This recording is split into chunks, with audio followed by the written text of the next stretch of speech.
If you're sitting at home, you're probably wanting to ask Mr. Browne a question, and it may be even almost rude, and I have admitted that I'm a friend of Harry Browne's, but let me pretend I'm you.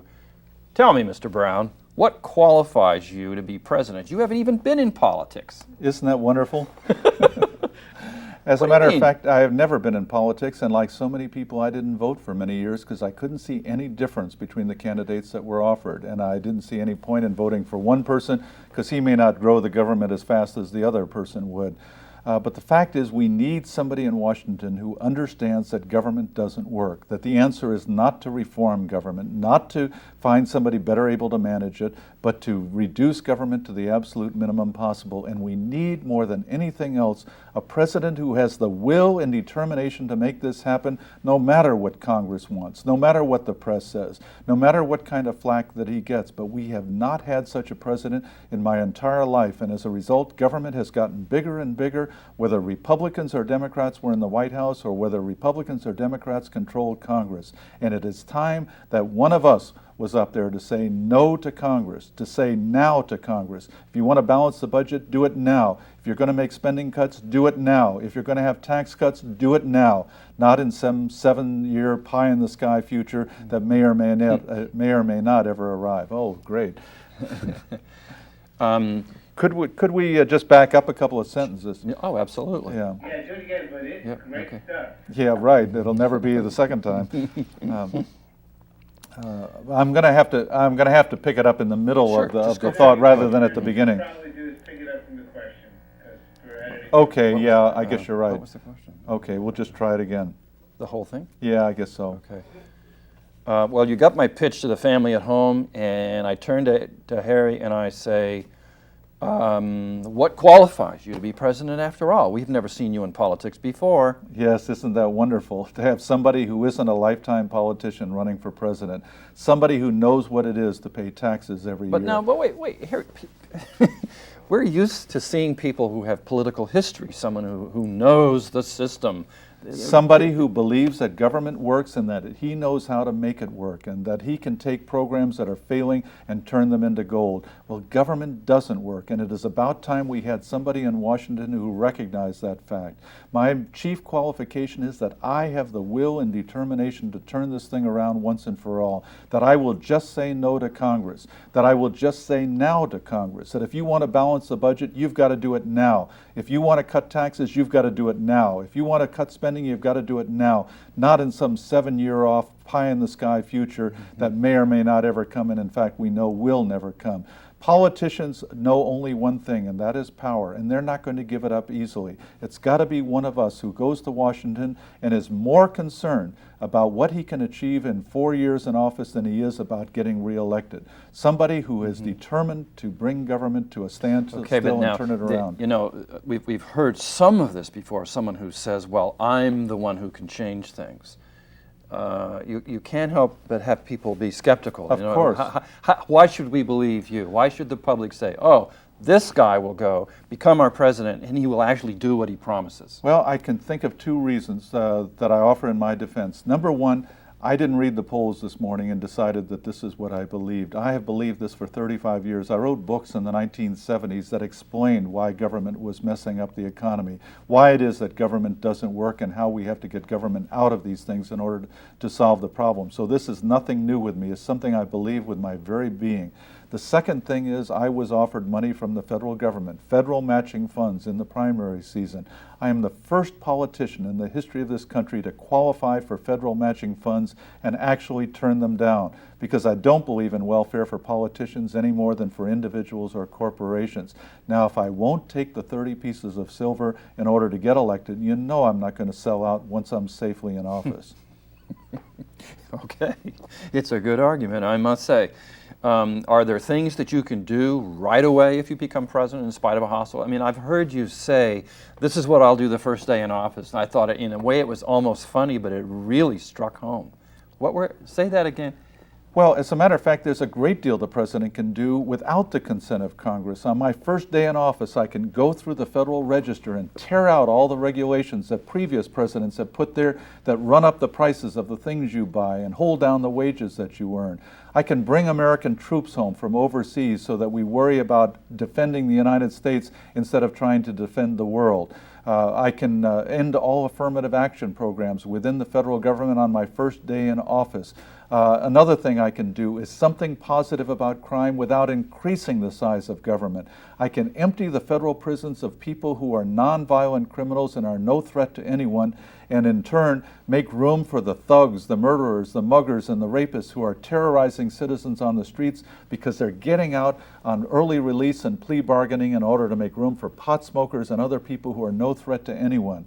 This is something you can do about crime without increasing sentences, without raising taxes, without building more prisons, without more government. And without approval from the Congress. Absolutely. These are very powerful things that you can do by presidential edict. Yes, sign a paper. If the president wants to reduce government, he can do it. If we simply have not had in my lifetime a president who was determined to make government smaller. But I am that person, and I'm going to do it. It's a good point, Harry, because people, I think the people out there are just like me. They're thinking, even if you become president, you become hopeless, you become mired in all this stuff, and that you'll be helpless and you won't be able to carry through with the programs that you propose. Well, if I were a politician, that would be true, because I would be so concerned about the next election and satisfying this special interest group and that special interest group on whom I would be depending for my reelection.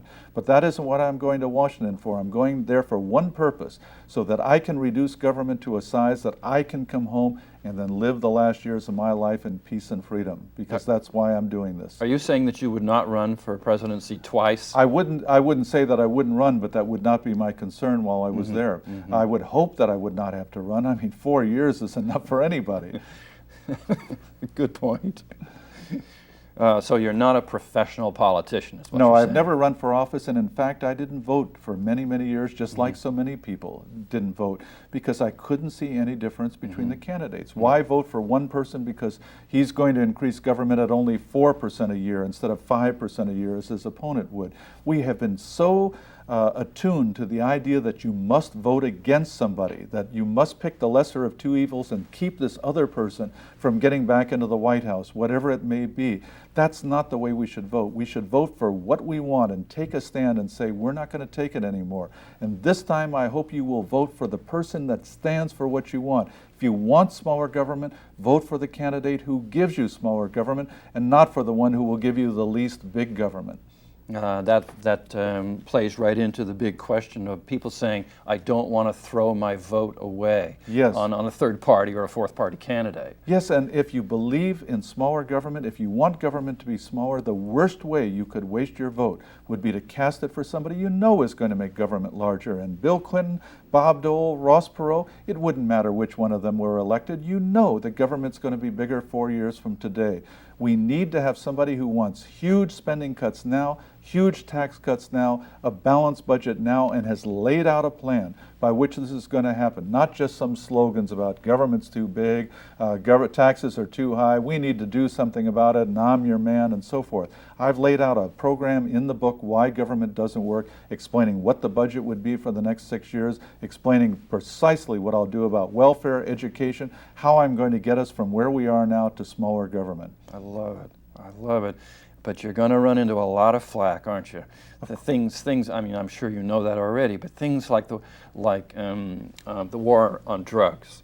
I've heard your statement that you just want to kill the war on drugs, and yet everybody's. I mean, there's druggies everywhere and crime and everything, and you're going to stop the war on drugs? Of course, I am sick to death of pushers on high school campuses and muggers on the streets trying to support a $100 a day habit, and gangs in the cities fighting over drug profits and monopoly territories. We didn't have those things in the days when I was growing up. When I was a kid, 12 years old, I used to walk to the movies on Friday night, come home at 10 o'clock at night, walk a mile to my home. No fear of muggers, no fear of gangs, no drug pushers on the streets at all. What changed? In the 1960s, The federal government declared war on drugs, created a gigantic black market in drugs as a result of it. Criminals took over the whole process of processing and selling drugs, and the result is what we see today, turmoil in the inner cities. The only time in American history that we ever had anything remotely similar to this was during alcohol prohibition of the 1920s. And when prohibition ended in 1933, the crime rate peaked, and it immediately started dropping year by year by year until the early 1960s when the federal government declared war on drugs. If we care anything about our civilization, our cities, our children, we have got to end this insane war on drugs before it kills us. Can you give us a couple of the steps as to what would happen first and second and third on this killing the war on drugs? We would repeal all the drug laws. Before we had drug laws, we did not have muggers on the streets. Before we had drug laws, we did not have children being preyed upon on high school campuses because there was no profit in it for the drug manufacturers. Once you make it a criminal enterprise, you then run up the price because now it includes a component for evading the law. And once that happens, it becomes the province of gangs and criminals, and these people, of course, fight over their territories with guns and violence, whereas Bayer and Burroughs Wellcome will fight over their territories with advertising and other non-violent, peaceful ways to do it. What I'm hearing here is a touchy subject, legalizing drugs. Is that what you're saying? Of course. It is the only way we are ever going to end the drug problems that we have in America today. Will people You're saying people can go into the store and buy heroin? They could at one time in our history, and yet despite the unrestricted availability of drugs, there were no drug problems. That doesn't mean nobody ever took drugs. Of course they did. But the number that were taking drugs when it was legal was far, far fewer than it is today. The number who became addicted to it and had problems in their families was far fewer than it was today, and there were no crime problems associated with it in any way whatsoever because the drug companies didn't fight over their territories with Tommy guns and violence. They fought over them with advertising and sales methods. Okay, is there a parallel in some other country?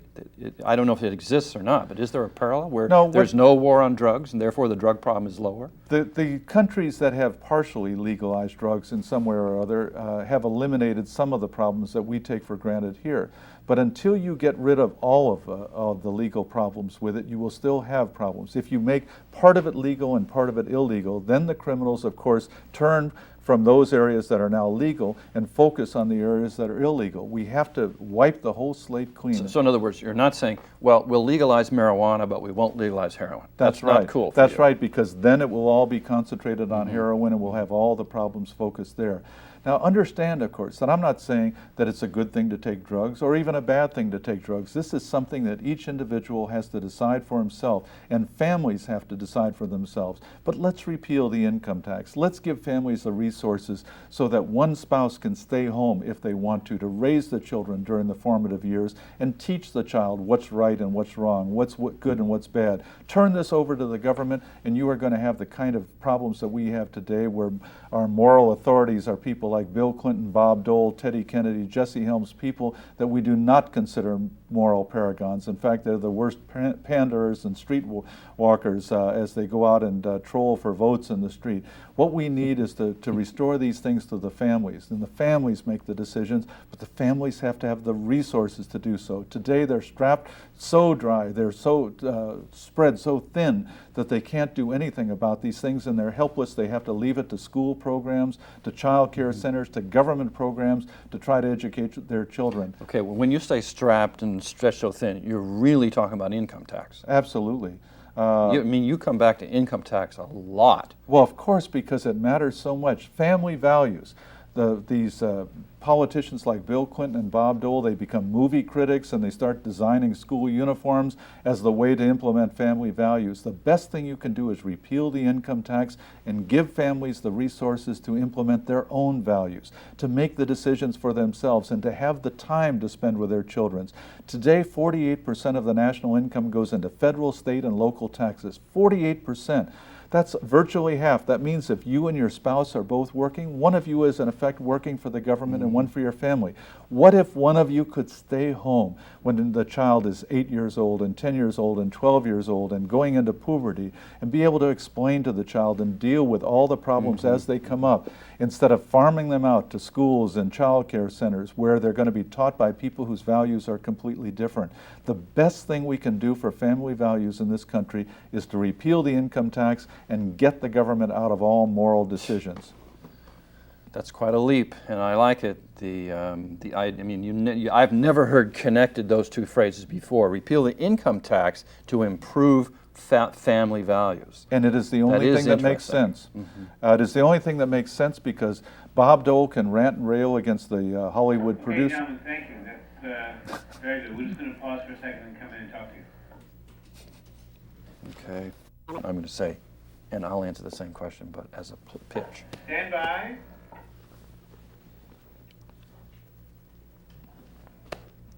On 5, 4, 3, 2. Harry, how do you see, what do you see in the future for America? What's America going to look like 4 years from now? Well, if Bill Clinton, Bob Dole, or Ross Perot is elected president, we know what it's going to be like. Government will be bigger, the tax burden will be greater, the government will be more expensive, intrusive, and it'll interfere more with your business and your personal life.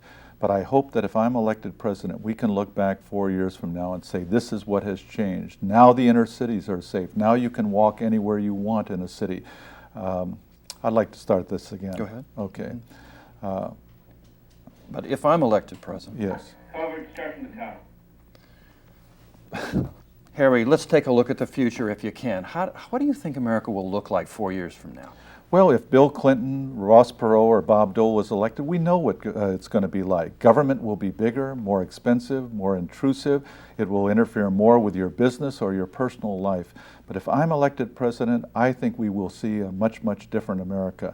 I think you'll be able to walk through a city without fear. I think that the inner cities will be much less prone to violence. There won't be drug dealers on every corner. There won't be gangs fighting over monopoly territories. Your money that you earn will be yours to spend, to save, to give away as you see fit. Your life will be your own. You'll be able to dictate the values of your own family instead of having them dictated from Washington. You'll be able to afford to put your child in a school that teaches the values that you want to see rather than those that the bureaucrats think is best for you. You'll be able to save up for that business you've always wanted to go into. You'll be able to help your favorite church or charity or cause in a way you've never been able to before. Every dollar you make will be yours to spend, to save, to give away as you see fit. And your parents and grandparents will have a safe retirement without having to fear that the politicians will take their benefits away from them. And your children will be able to grow up in a land of opportunity in which everything they make will be theirs to spend and save and give away. This is the kind of America I want to see. This is the America the Founding Fathers gave us and we threw away. I want to see us get it back. That wasn't all that great. I'd just soon do it again. Okay, let's do it again. You can do better than that? Okay. Let's see it. That's good, Harry. That's That good. was pretty good. That was good. You went to camera just at the right point. I was afraid you were going to forget. Perfect. Perfect. It was perfect. Okay. Harry, how do you see it in the future? What is America going to look like in 4 years? Let me say it over again. Harry, picture the America 4 years from now. What do you think it's going to look like? What's going to happen? Well, if Ross Perot or Bob Dole or Bill Clinton is elected, we know what it's going to be like. Government's going to be bigger, more expensive, more intrusive. It's going to interfere more with your business or your personal life. But if I'm elected president, I see an America in which you can finally walk through the streets of the city at night without fear because there won't be gangs and pushers and muggers on the streets. The inner cities will be a lot less prone to violence because we will have eliminated the welfare system and federal housing projects which breed violence.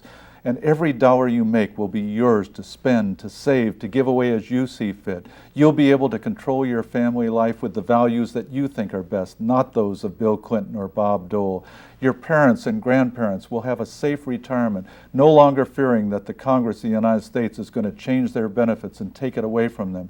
And your children are going to be able to grow up in a land of opportunity in which everything they make will be theirs to spend, to save, to give away as they see fit. No Social Security tax. Instead, they can put 5% of their income away and be millionaires by the time they're 65. This is the kind of America I want to see. I hope this is the kind of America you want to see too. It is possible. Don't despair. We can have it if we do something about it, and we start now. You know, somebody said to me once, I wish I'd been there when they tore down the Berlin Wall.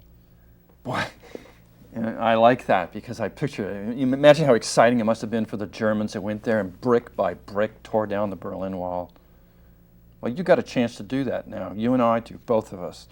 We've got a chance to make not little changes, not, well, decrease the income tax by this much or that much or whatever. We've got a chance to do something big, turn the government around. Instead of having it get bigger and bigger and bigger by 2% by Doyle or 5% by Mr. Clinton, how about we make it smaller, down to half its size, chop the taxes right out. You like what Harry Browne has to say and you want to help, then help, for crying out loud. A vote, hey, that's only part of it.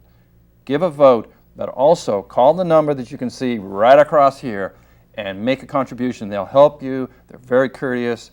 Make some help. It's time to tear down the Berlin Wall.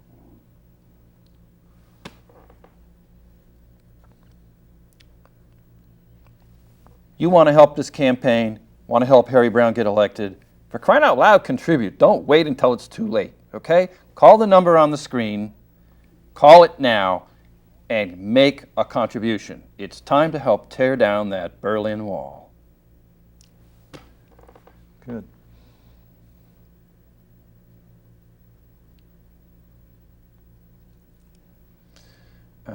Okay, we're still rolling, I hope. We're rolling. Harry, for people who have been watching the program, I'm sure there'll be some who would like to help you in your campaign. You and your campaign. Try that again, 'cause that's a really nice approach. Right, Harry, for those who've been watching the program, I'm sure there are some who would like to help. Can you give them some suggestions? I hate to be practical, but right down to earth, what should people do? Sure. First of all, call the number on the screen, 1-800-272-1776, and give us a hand. I'll take this message to every corner of the... I think, Joan, that we need to do that again because when you turn and respond, Harry, you probably should be doing it to the camera. You're right. And we're maybe giving out the wrong number. The 682 number? Okay. What's that? I just need to give a different number. Okay. Good. Okay. Harry, there's got to be people watching the program who would like to help, just like I did. They want to dive in. They want to help you now because they see a brighter future, as I do. Give us some help here. What do you want people to do? Yes, I'll be glad to take this message to every corner of the country, but first you can help me by calling 682. Yes. Okay, I'll pick it up. Go ahead. You know what, Harry, I don't think you should actually give the number. I think you should just say, call the number on the screen. Okay. Or just say call. Okay. The number will be on the screen. I think that. They don't have to remember, and they can change the number. Okay. Yeah. Harry, lots of the people watching, or let's hope a lot of the people watching the program would really like to help you in your campaign. They see a brighter future. Better give us some help. What do you want people to do? Well, I'll be glad to carry this message to every corner of the country, but you can help. Give us a call at the number on the screen and give us a hand with contributions, with help. You can also write letters to the editor of local newspapers, to Time, Newsweek, call into television shows, call into radio shows, call in shows, and tell them that there is an alternative this year. There is a way to vote for smaller government. You don't have to choose between the two evils that are offered to you. Get a copy of Why Government Doesn't Work. It's full of issues that you can present to people in radio shows. This is going nowhere. Actually, it's not necessarily going nowhere. I think it needs a little more passion. That's all. That's true. Okay, don't go too long on it. No, I know. Passion. Yeah, it doesn't need to go too long. You're right. You were going great. Okay. All right, Harry, tell me. We've got people out there, I'm sure, who have been Take it again, one more time. You ready? Yes, sir. Harry, look, there's got to be people out there who've listened to us for half an hour here, and I hope to goodness we've changed some people around, want to help. Tell them what to do. Okay, tell people how they can help. Good. First of all, call the number on the screen because that'll give you information on the campaign and how you can help us. Ooh. Okay. I'll pick it up at mine. Okay. Let me have a moment here to collect myself. No problem. I'm getting deeper and deeper into the hole and I can't get out. So there were these three surgeons who operated on. Have you heard about the fat ballerina had to wear a 3-3? Jesus. Okay. I'm into fat jokes. All right. I'm into fit jokes. Here we All go. right, Harry, look. A lot of people have been watching the program. Some of them, we hope, have been turned around. They would like to hear from you. What can they do to help, really? Right down to earth. The first thing you can do is to call the number on the screen. We'll send you information on the campaign, including a lot of tips of how you can help get this word out. I'll carry the message to every corner of the country, but you can help. You can help with your money, you can help with your moral support, and you can help by talking it up. Call into radio call shows. Call into television shows, write letters to the editor of newspapers. Let people know that there's an alternative to repeal the income tax, to get the government out of Social Security, to restore sanity to our cities, to reduce government to the absolute minimum possible. How was that? 5, 4, 3, 2.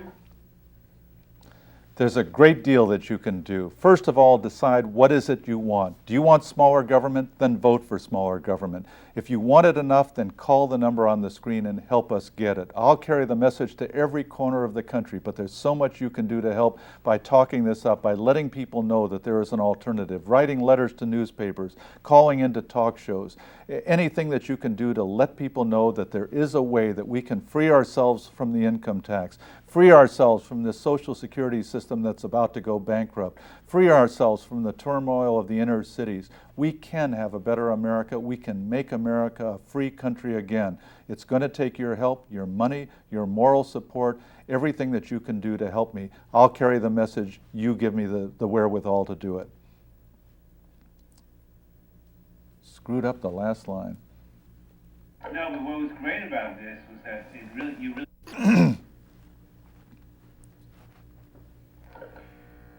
Whenever you're ready, I won't give you a countdown. Just start when you're ready. The first thing you have to do is decide what is it you want. Do you want smaller government? Do you want an America without an income tax, without the government with its hands all over your Social Security, with the government creating problems in the I'm sorry, I'm getting mixed up between the negative and the positive. Just keep rolling. Here we go. The first thing you have to decide is what is it you want? Do you want smaller government? Do you want an America without an income tax? Do you want an America without the government having its hands all over your Social Security? If you do, there's so much you can do to help. Call the number on the screen. We'll send you information about the campaign. We'll tell you how you can help. In the meantime, write letters to newspapers. Call into talk shows. Let people know this alternative exists. Let them know that they're wasting their vote if they vote for anyone who would bring them larger government, if they would vote for anyone who is not on the side of what they want. Vote for Harry Browne, the Libertarian candidate, and you're telling the world that you do want smaller government, an end to the income tax, and an end to government in your lives. Yeah, good. Go ahead. Dole, or dole, dole, dole. A little higher, a little more passion. Ah, a little more passion, like dole, it's a fruit, dole. Don't vote for a fruit, dole.